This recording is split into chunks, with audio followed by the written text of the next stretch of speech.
Zee 24 तास एक पाऊल पुढे। प्रथम मला हे सांगायचं वाटतं की फाशी दिली हो ता फाशी दिलेली आहे, तर त्यानंतर त्याचे पडसाद काय उमटतात आणि ते कसे हँडल केले पाहिजेत किंवा ती परिस्थिती कशी हाताळायला पाहिजे यावर जास्त विचार व्हायला पाहिजे।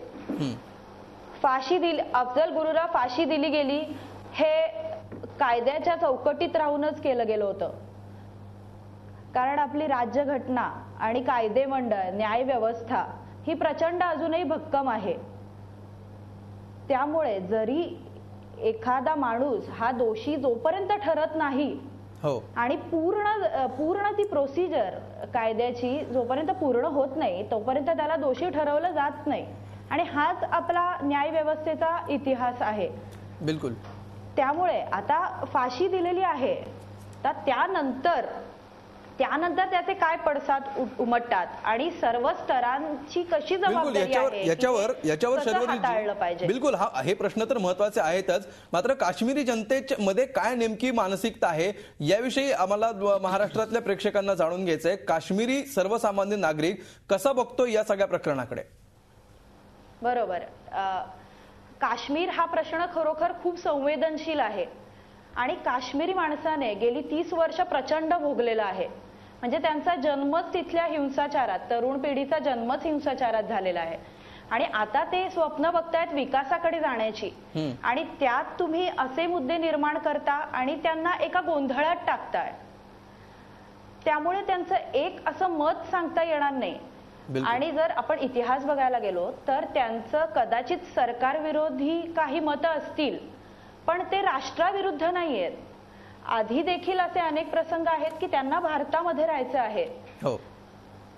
त्यामुळे आपण ही जी परिस्थिती अगदी व्यवस्थित पद्धतीने हाताळून हा जो त्यांचा विरोध आहे तो राष्ट्राविरुद्ध होणार नाही याची काळजी घ्यायला हवी। त्यामुळे जर तरुणांबाबत बोलायला गेलं तर खरोखरच त्यांना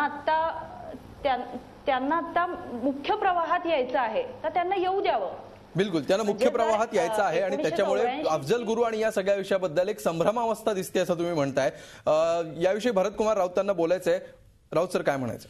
मला शर्वे त्यांची इतर विधानाबद्दल काही मला म्हणायचं नाही, फक्त त्यांनी सांगितलं की ती जी कायदेशीर प्रक्रिया, जी घटनेतल्या द्वारे आवश्यक असलेली प्रक्रिया पूर्ण केल्यानंतर फाशी देण्यात आलं, हे बरोबर आहे, ही प्रक्रिया पूर्ण झाली। परंतु ही प्रक्रिया कधी पूर्ण झाली होती? 2010 साली ही प्रक्रिया पूर्ण झालेली होती। त्याच्या आधी 2006 साली ह्याची फाशी द्यावी असा निर्णय झालेला होता। त्याच्यानंतर त्या अफजल गुरुच्या पत्नीने हा दयेचा अर्ज केला। तो दयेचा अर्ज पुढे आणखी 2.5 वर्ष हा सरकारकडे पडून राहिला।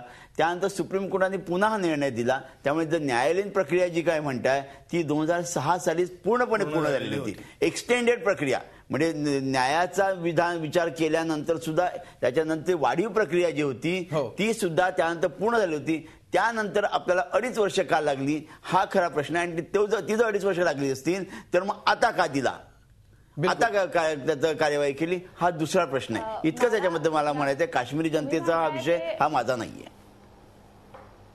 बिलकुल, शर्वरीजी तुम्ही म्हणताय तो मुद्दा मला पटलेला आहेच। मलाही हेच म्हणायचंय की काश्मीर प्रश्नात राजकारण आता थांबवलं पाहिजे। म्हणजे काश्मीरी जनतेला, तिथली सामान्य जनता आणि जवान या राजकारणात भरडले जात आहेत।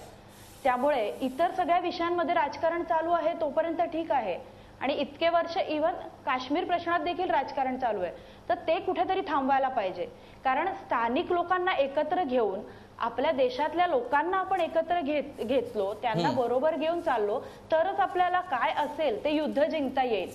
म्हणजे बिलकुल शर्वरीजी, तुमचा हा मुद्दा अत्यंत अशासाठी महत्वाचा आहे की ज्याच्यामध्ये आपण पुढच्या भागात चर्चा करणार आहोत की आपल्याच देशाचा नागरिक आपल्याच देशाविरुद्ध युद्ध पुकारतो की ज्याला आज आपल्याला फाशी द्यावी लागते।